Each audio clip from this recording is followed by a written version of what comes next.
La discrimination, c'est un mot qui vient du latin discriminatio, comme presque tout notre vocabulaire, et il signifie séparer. Il s'agit, d'une manière générale, de tout ce qui consiste à diviser, à séparer, à mettre à l'écart, selon des critères habituellement préétablis et objectifs. Désormais, dans le langage commun, toutefois, la discrimination, quand on veut en parler, ça consiste plutôt en ce processus qui permet une mise à l'écart, une ségrégation, une différence négative qui est faite à l'égard de l'autre. L'histoire nous a enseigné la discrimination à Rome entre les citoyens et les ingénus, à Athènes avec les citoyens. La géopolitique nous a appris aussi les lois antisémites en Allemagne, mais aussi en Italie et également en France. Elle nous a enseigné l'apartheid en Afrique du Sud. Elle nous a appris aussi la ségrégation raciale aux États-Unis. Elle nous enseigne aussi les lois sur les castes dans la zone indo-pakistanaise. S'agissant de la France, des discriminations persistent, même si elles ont tendance à s'atténuer avec le temps. Aujourd'hui, les femmes peuvent travailler à l'égal des hommes, ou presque, avoir un compte en banque séparé et gérer elles-mêmes leurs biens. Parce que, depuis la Révolution, le principe qui existe en France est celui d'égalité, c'est-à-dire de non-discrimination. Nous avons des textes fondateurs. Les hommes naissent libres et égaux en droit, proclame la Déclaration des droits de l'homme et du citoyen de 1789. Tout être humain, sans distinction de race, de religion ou de croyance, possède des droits inaliénables et sacrés, affirme le préambule de la Constitution de 1946.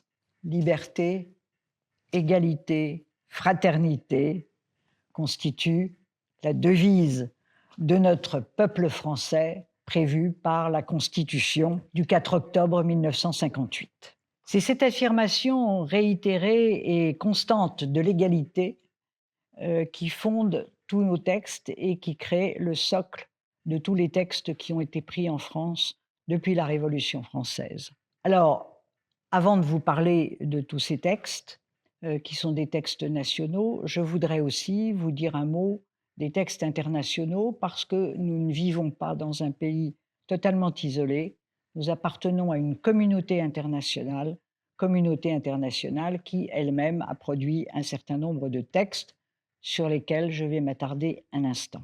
Il y a tout d'abord la Déclaration universelle des droits de l'homme et du citoyen de 1948, du 10 décembre 1948, qui est une déclaration de l'ONU dans laquelle il est dit « Tous les êtres humains naissent libres et égaux en dignité et en droit ». Cette même déclaration dit également dans son article 7, je cite, « Tous sont égaux devant la loi et ont droit sans distinction à une égale protection de la loi. Tous ont droit à une protection égale contre toute discrimination qui violerait la présente déclaration et contre toute provocation à une telle discrimination. » Nous y voilà. Autre texte, la Convention européenne des droits de l'homme et des libertés fondamentales du 4 novembre 1950.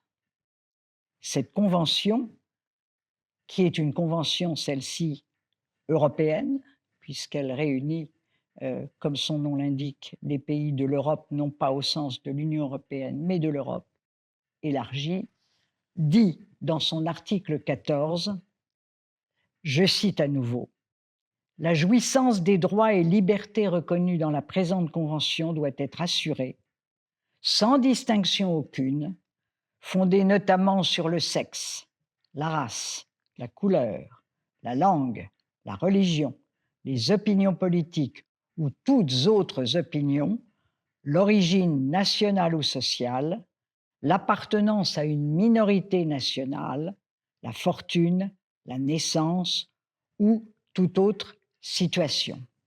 Les articles 1er et 8 de cette même convention visent également d'autres discriminations, telles que celles visant à l'âge, au handicap ou à la vie privée et familiale.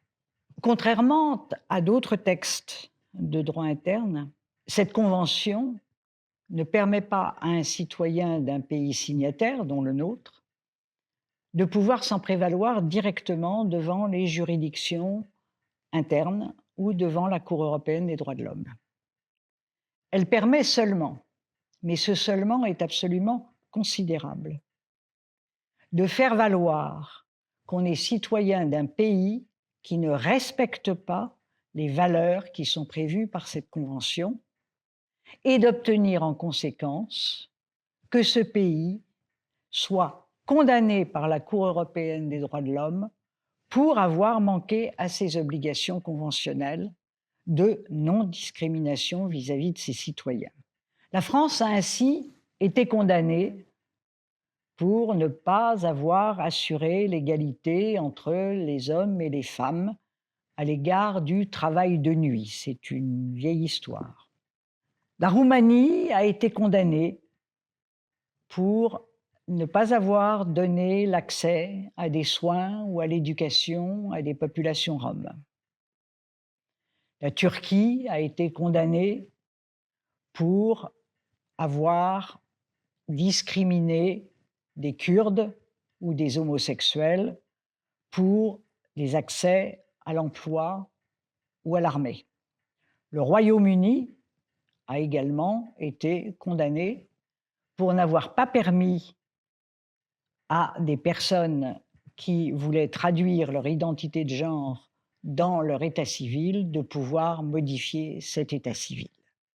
Les exemples que je viens de vous donner ne sont pas exhaustifs, parce que la jurisprudence de la Cour européenne depuis 1950 est extrêmement abondante.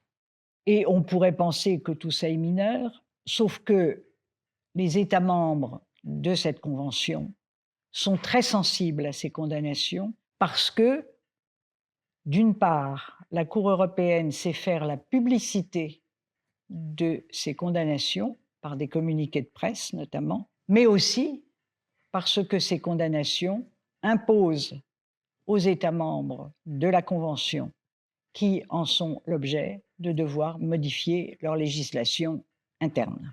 Au-delà de ces textes internationaux, nous avons aussi des textes de droit interne qui chassent les discriminations. Je vais vous en citer plusieurs, à commencer par la loi du 16 novembre 2001 relative à la lutte contre les discriminations, qui a prévu la modification de plusieurs séries de textes, notamment des textes du Code du travail, notamment des textes relatifs aux droits et obligations des fonctionnaires, et qui a modifié aussi le Code pénal.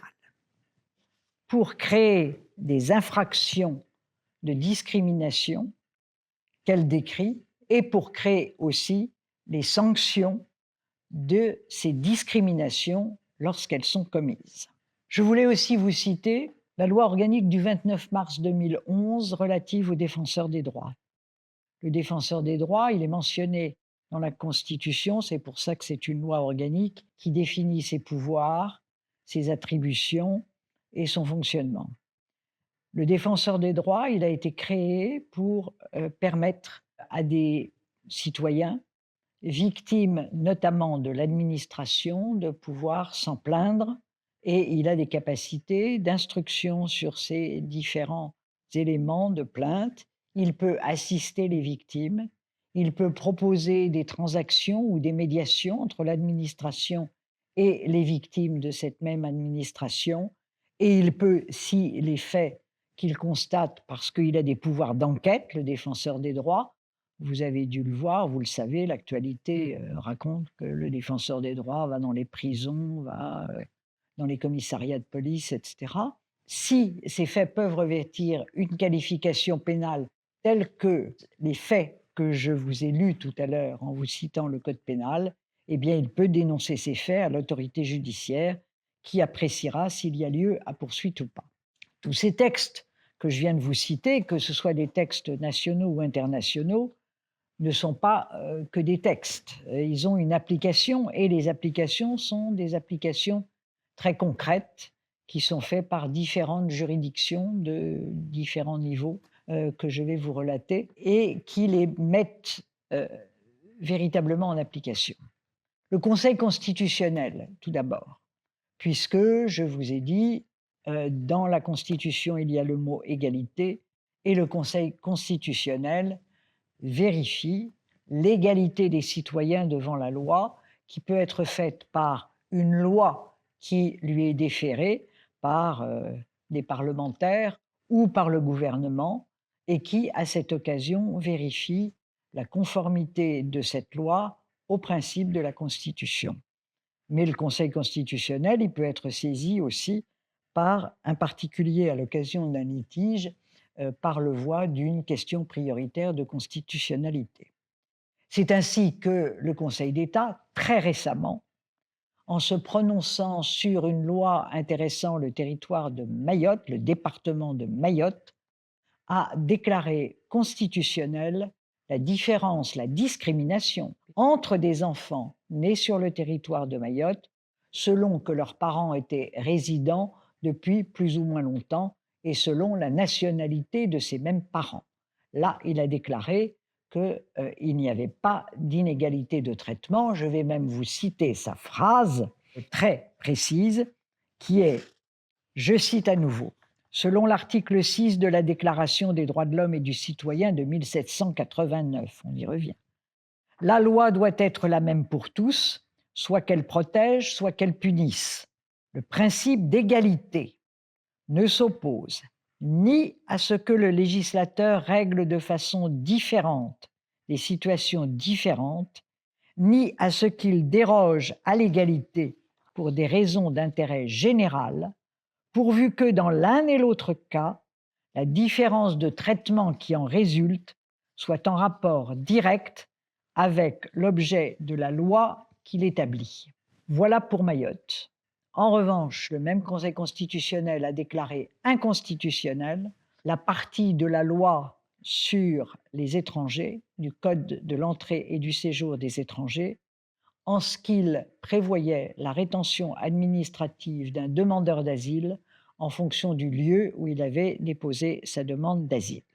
Dans un domaine qui vous concerne directement, vous, fonctionnaires, le Conseil d'État, depuis un arrêt d'Assemblée du 8 décembre 1965, a posé l'interdiction de la discrimination et de l'inégalité de traitement entre deux fonctionnaires du point de vue de leur avancement et de leur carrière à grade égal.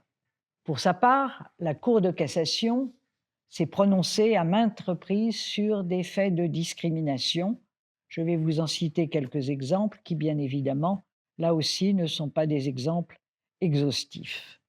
Je vous citerai par exemple l'arrêt de la Chambre commerciale du 16 février 2022 en matière de distribution pour lequel il y avait eu des actes discriminatoires d'un distributeur et dont la Chambre commerciale a considéré qu'elle violait le droit de la concurrence parce que c'était précisément un acte discriminatoire.